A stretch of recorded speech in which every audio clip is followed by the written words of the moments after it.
بله بینده های محترم، اینجا سرزمین بدخشان زمین است، یکی از ولایت های زیبای افغانستان و فیض‌آباد زیبا. دوستای نازنین، شما را ما به فیض‌آباد زیبا خوش آمدید میگم و به سرزمین لعل و لاجورد، به سرزمین شاعران و نویسنده های قلم به دست تاریخ ساز.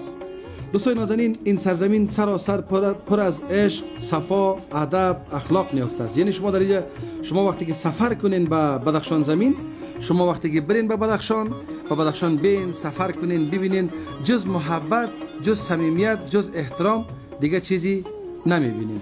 اعضای بیننده، همانطور که میبینین فیض‌آباد زیبا یکی از زیباترین شهرهای افغانستان است که در بدخشان زمین مرکز بدخشان است. اعضای بیننده، من خواستم که یک تصویر تو ساده تو وطنی برای شما از آن بگیرم. دریای خروشان کوکچه را با شهر زیبای فیض‌آباد یک جا شما تماشا کنین، ببینین که این سرزمین شعر و ادب، این سرزمینی که شاعران قلم به دست و نامداری را از خود بجا گذاشته داره و آثار زیادی در بخشای فرهنگی و در بخشای اجتماعی از خود بجا گذاشتن که امروز ما و شما با بیشتر از اونا آشنا هستیم. یکی از مشهورترین شاعران بدخشان اما مخفی بدخشی است، نه جناب مدیر صاحب؟ شاعران زیادی هست، اساتید زیاد و واقعا که جوانان نخبه‌ای را از بدخشان زمین ما داشتیم، داریم و خواهد داشتیم. از آن گرانقدر این دریای کوکچه است، دریایی که واقعا شما در تصویر مشاهده میکنید در بین فیض‌آباد دیگه خروشان اما تو موج زده دریا باز میره. ما بخیر در آینده های نزدیک یک تصویر دیگه را هم برای شما خاط گرفتم و برای شما عزیزان به دست نشر خاط سپردم.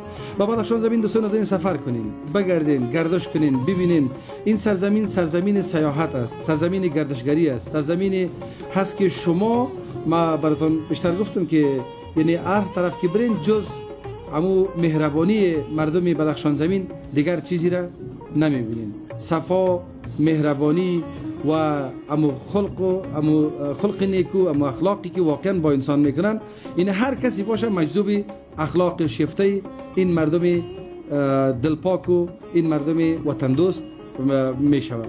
از این بیننده این بند شورابک، بندی که در امی اواخر شما شاهد افتتاحش بودین که برق فیض‌آباد هم از همین است، نه؟ بله بله. اما ما چی میگم جناب مدیر صاحب؟ من میگم که این بند برق اکتفا به دریای کوکچه، ما باید به این بند برق اکتفا نکنیم. ما باید بند را باید در دریای کوکچه بخیر ساخته شود که تمام افغانستان از برق از مستفید شود. کارخانه ها ساخته شود. برق افغانستان باید 24 ساعت دیگه از همین دریای کوکچه سرچشمه بگیره بخیر. دوستان نازنین، این بند برق در داخل شهر زیبای فیض‌آباد قرار داره و شما نازنینا برنامه را میبینین که اون دیگه نام خدا مکریم دریای کوکچه دیگه موج تا خروشان کرده یا روان است. از آنی که شهر فیض‌آباد را ندیدین، ولسوالی های بدخشان زمین را ندیدین، سفر بکنین، از نزدیک برین ببینین. هیچ نوع ممانعتی حتی نیست که حتی انجینر صاحب ما که امروز صحبت کردم، رئیس اطلاعات فرهنگ، همکاری دیگه هم میکنن. شما کسانی که سفر میکنین با شما همکاری میکنن. شما میتونین که در جاهای تاریخی، در محلات برین که اصلا شما وقتی که چشمتون باز کنین فکر هم نکنین که شما در چه جایی هستین. ما اصلا ما هم اونطور بودیم. هم یک جای پل خشتی است. ما یک پل خشتی در کابل داریم، ما در بدخشان هم داشتیم. پل خشتی است که از روایتی که مردم خودش قصه میکنن از تخمی مرغ و چیز خاکستر جور شده که قدامت بسیار شاید بیش از صدها سال تاریخ داشته باشه. دوستان نازنین، چقدر خوب است که روی این ولایت کار شود. یعنی دریای کوکچه اطرافش سراسر مرکز سیاحت جور شود، سراسر. یعنی ما در کل فعالیت افغان هاوس در شروع شد و این بهارک زیبا را نمیگه دوستان نازنین که بهارک واقعا جایی هست که شما اگر سفر بکنین اما تو نفستان تازه میشود و از زیبایی بهارک که میبینین اصلا محو میشوین. دوستان نازنین، ما چند جایی که رفته بودیم در کل خواستیم که در یک نگاه برای شما در تصاویر بیاریم، شما نازنینا بیننده شوین، ببینین. بین دوستان نازنین که افغانستان مرکز سیاحت بسازیم، بین که اتحاد کنیم، اتفاق کنیم، دست به دست هم دیگر بتیم، کشور و خاک و سرزمین خدا سرزمین سیاحت برای تمام مردمان دنیا بسازیم. اونا بیاین سفر بکنن، ببینن که افغانستان نازنین چی جایی برای سیاحت است و این سرزمین لعل و لاجورد دیگه واقعا که اما لال لاجورد که میگم همه چیز در همه چیز است، یعنی طلا، لال، لاجورد، هر نوع معادنی که شما بگین در زیر کوههای سر به فلک پامیر خفته هست و امروز مردم کم کم از او استفاده میکنن و روزی برسه که این معادن بخیر دیگه افغانستان آباد بکنه. دوستان نازنین، این بهارک زیباست. باز شما میرین آبشار وردوج هم ببینین. چند روز بعد این نرس بسکشی هم شد. ما در آینده نزدیک بخیر در بسکشی که در کجا گفتین شیوه؟ دشت شیوه دعوت شدیم. جنرال صاحب گفتن که حتما باید بین، رئیس اطلاعات فرهنگ حتما بخیر میم و اون دوستا رو ملاقات میکنیم، میم میگردیم میریم. دوستان نازنین، شما را به تو جای ببرم، به تو ولسوالی بدخشان ببرم که اصلا گمان و باورتان نشه. اگر شما میخواین بهترین نقشه های ساختمانی را بگیرین، خوبترین ساخت و ساز در بدخشان زمین هم را بندازین، افغان هاوس انتخاب بکنین و افغان هاوس فعالیت خود در اونجا آغاز کرده. این دوستای نازنین، ای ماشاءالله ماشاءالله ماشاءالله، نام خدا. من میگم آب مانند شیر از آبشار وردوج. واقعا که دوستای نازنین، شما از یک ولسوالی که به ولسوالی دیگه میرین، زیبایی و تراوت و امو خاص خود داره. شما وقتی که سفر میکنین اینو میبینین که آبشارهای زیادی است و نخرکنان دیگه، مثل وقتی در زیر آبشار که نزدیک شوی فکر میکنی که تو دایم باران میه. اما تو یک آبشار بسیار مقبول در وردوج زیبا، ولسوالی وردوج هست. شما نازنینا که پروگرام های مرا میبینین، تشویق میکنین. دوستای نازنین، هدف ما فقط و فقط افغانستان سازی است.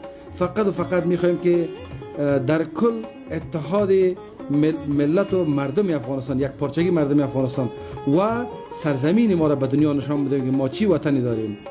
دوستان نازنین، در بعضی وقتا وقتی تصویربرداری میکنن، ما نمیگیم که نه، ما شاید هم خاک پای کلگی باشیم، اما تصویربرداری از جاهای باید انجام بدن که به دنیا نشان بدهیم که افغانستان محل گردشگری و محل سیاحت برای تمام جهانیان است. میتونن بیان بگردن ببینن و ما باید زمین را مساعد بسازیم بخیر که این سرزمین به یک سرزمین تجارتی تبدیل شود و روز به روز اقتصاد مردم هم به پای خود استاد شود. هر قدر سفر به این ولایت زیاد شود، همه قدر عواید مردم هم در اینجا زیاد میشن. دوست نه در بدخشان ما خود یک پراته، یک کمی شورچای بسیار مزه‌دار بود. خوب شورچای دادیم، پراته ورقی بود، قیماق و عسل بسیار مزه‌دار بود. واقعا که بیخی دیگه عسل بدخشان دیگه پیدا نمیشه. ای گل لاله دوستای نازنین، در بدشت لاله شما را آوردیم. لاله را ببینید دوستای نازنین که مثل شما نازنینا باری این تو لاله زار است. از آنی که خارج از افغانستان برنامه را بینده هستین، از تمام شما خوبان سپاسگزار هستیم از اینکه با افغان هاوس هستین، برنامه ها را میبینین. از شما خوبان تشکر. برنامه ها را ببینین، کمی کاستی های ما را دوستان نازنین ببخشین. با بزرگوارتان ما مسلکی در این داستان نیستیم، فقط و فقط میخوایم شما نازنینا را با لحظه خوش ببینیم و خوش داشته باشیم و از گوشه و کنار وطن تصویر برداری میکنیم. خدا نگهدار.